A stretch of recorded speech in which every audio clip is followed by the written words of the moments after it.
Ngayon, tinanggap na natin na ang Panginoon bilang Panginoon at pagligtas o sa iba naman ay nagbalik loob na tayo sa Diyos. Ano ang dapat nating gawin upang tayo ay lumago? Kasi lahat yon, pag pinabayaan ang isang bata,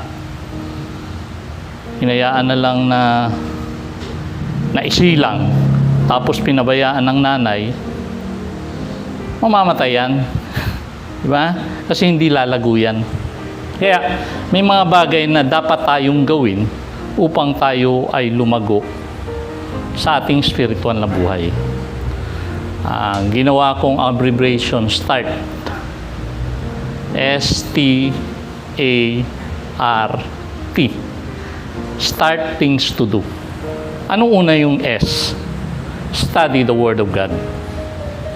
Sabi sa Mateo 4:4 ni Jesus, hindi lamang sa tinapay nabubuhay ang tao, kundi sa bawat salita na nagmumulas sa bibig ng Diyos.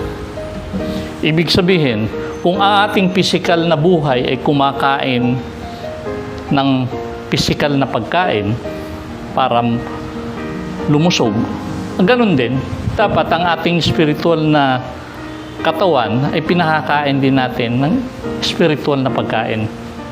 Ano yon? Salita ng Diyos. Dahil pag hindi ka kumain, mamamatay ka. Diba? Sa physical. Ganun din, sa spiritual. Pag hindi ka kumain ng salita ng Diyos, hindi ka nakarinig ng salita ng Diyos, mamamatay ka. Sa Joshua 1:8, ganito ang nakalagay. Huwag niyong kaliligtaang basahin ang aklat ng kautusan. Pagbulayan ninyo ito sa araw at gabi upang matupad mo ang lahat ng nakasad dito. Sa gayoy, magiging masagana at matagumpay ang iyong pamumuhay. Sinabi ni ng Panginoong Diyos yun kay Joshua, kung gusto mong sumagana ang buhay mo, huwag mong kaliligtaan ang salita ng Diyos. Basahin mo ito araw at gabi. Dahil ito yung guidance na ibinigay ng Diyos. Ang salita ng Diyos, ang Biblia. Diba? Ibig sabihin, ang Biblia ibinigay ng Diyos para malaman natin ang mapa sa buhay. Diba? Hindi mo malalaman ang kalooban ng Diyos kung hindi ka nagbabasa ng Biblia.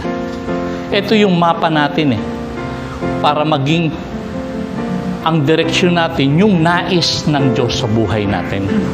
Kaya, araw-araw, sabi niya kay Joshua, basahin mo ito. Basahin mo ang aklat ng kautusan. Pagbulayan mo ito araw at gabi upang matupad lahat ng nasa saad dito. Diba? Yun yung una. Study the Word of God. Meditate the Word of God. Pangalawa, T. Talk to God in prayer. Sabi niya sa Mateo 7:7, ganito ang sabi ng Panginoon, humingi kayo at kayo'y bibigyan. Humanap kayo at kayo'y makakasukumpong. Kumatok kayo at kayo'y pagbubuksan, sapagkat ang bawat humihingi ay tatanggap, at ang bawat humahanap ay makakasumpong, at ang bawat kumakatok ay pagbubuksan. Ang panalangin, kung sa pisikal, paghinga. Ilang minuto kang kayang mabuhay nang hindi ka humihinga? Wala pa atang 5 minuto, patay ka na, o 1 oras. Sabihin na natin, mahaba kang hindi makahinga. 1 oras, walang taong hindi huminga ng 1 oras, patay ka. Di ba? Diba? Ganon din ang panalangin. Ang Kristiyano dapat nananalangin araw-araw. Dahil pag hindi siya nanalangin sa Diyos, mamamatay siya. Kahit na nag-church ka pa, kahit na nagbabasa pa ka pa ng Biblia, kahit ka pa nagbubulay-bulay ng salita ng Diyos, kahit ka pa nakikinig ng mga mensahe sa TV, sa radyo o saan pa man. Kung hindi ka nananalangin, patay ka. Bakit? Yun yung komunikasyon mo sa Diyos eh.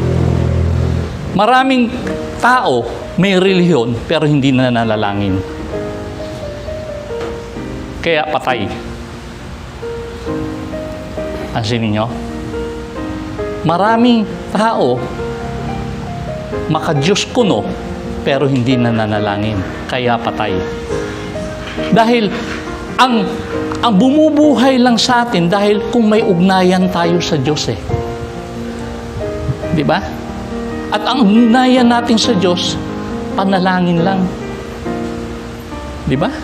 Kaya mo sinasabing mahal mo ang Diyos dahil meron kayong relasyon ng Diyos. Nakikipag-usap ka sa Diyos. Pag sinabi mong mahal mo ang iyong asawa, pero hindi mo kinakausap ang asawa mo, ibig sabihin nun, hindi mo mahal ang asawa mo. Bakit? Hanggang salita lang yung sabi mong mahal mo ang asawa mo dahil hindi mo na siya kinakausap eh. Di ba? Ganon din, pag sinabi mong mahal mo ang Diyos, araw-araw, sabi pa nga ni Pablo, minu-minuto, nananalangin ka. Nakikipag-ugnayan ka sa Diyos. Kinakausap mo ang Diyos. Dahil ang pakikipag-usap, ang panalangin ay ano? Paghanap mo sa direksyon ng Diyos. Diba? Lord, ano ang nais mo sa buhay ko? Ano pa?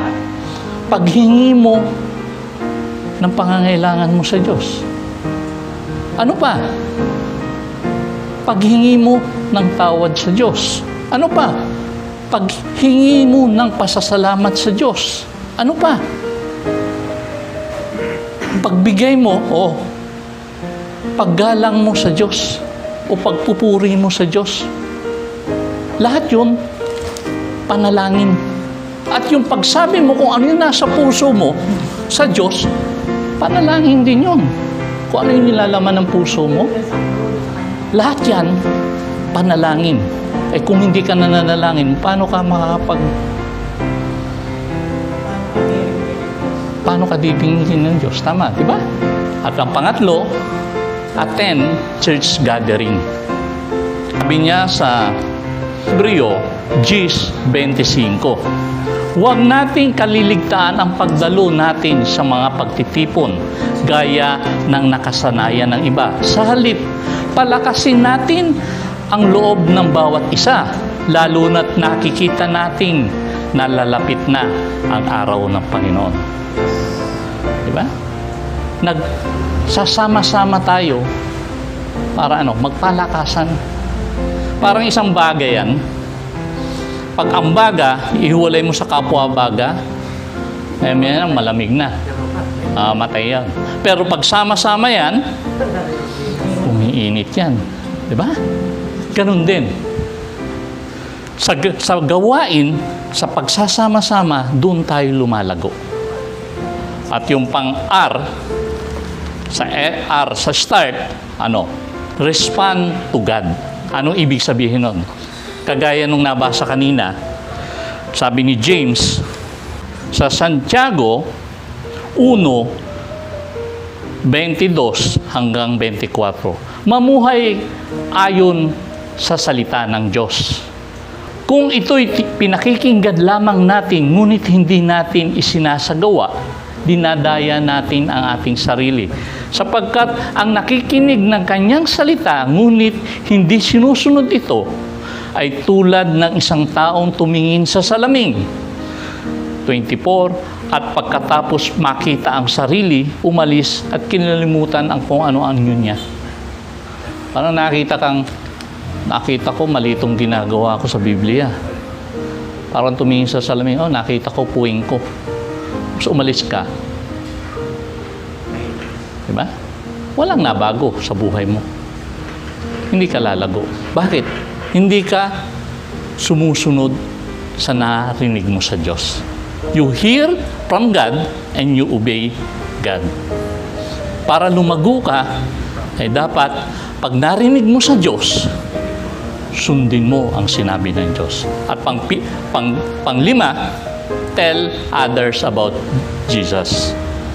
T. Ibig sabihin, Alam na natin yung verse na yun sa Matthew 28, ano? Go ye, therefore, and preach the gospel to the whole world. Diba? Diba? Diba? Anong ibig sabihin nun? Pag natanggap mo ang mabuting balita, sasarilinin mo lang ba yun? Diba? Yung chismis nga narinig mong maganda, o minsan nga pangit, chinichismis mo pa rin eh. Sinishare mo pa rin eh. Lalo na mabuting balita. Diba? Na nagbabago ang buhay. Diba? Yun ang pinakamagandang ibalita. Diba? Kasi bakit? Natagpuan ko na ang Kristo. Natagpuan ko na ang kaligtasan. Natagpuan ko na ang nagbibigay ng buhay. Natagpuan ko na ang tunay na ligaya ng buhay. Natagpuan ko na ang Diyos. Diba? Kaya, ibamahagi natin. Diba? Kasi normal yan eh. Pag isang mabuting balita natagpuan mo at para sa'yo maganda yun, ibabalita mo at ibabalita yun. Hindi mo sosolohin eh. Ibabahagi mo. At pag yung 5 yun, ginagawa natin, study the Word of God, talk to God in prayer, attend church gathering, response to His Word, and tell other about God. Lalago tayo. Diba? Lalong-lalo na,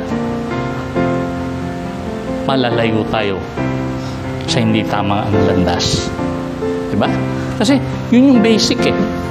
Pag ginagawa yan minsan, yung basic yun ang nakakalimutan ng napakaraming spiritual eh. Diba? Alam natin yan eh. Merong reliyon pero hindi na nananalangin. Yun ang number 1 talaga sa doon eh. Meron siyang, madalas niyang ikwento ang Diyos pero hindi na niya kinakausap ang Diyos. Diba? Kagaya na sinabi ko kanina, ang pagkakausap sa Diyos ay parang hininga. Itigil mo, mamamatay ka. Diba? Kahit experience yan eh. Tanungin mo sa lahat ng nag-backslide o lumayo sa Panginoon. Ang una nilang ginawa, hindi sila nakipag-usap na sa Diyos. Sumunod na lang yun, hindi dumalo, gumawa ng masama. Sumunod na lang yan eh. Ang unang-una dyan, hindi na nakipag-usap sa Diyos. Diba? Yun lang po.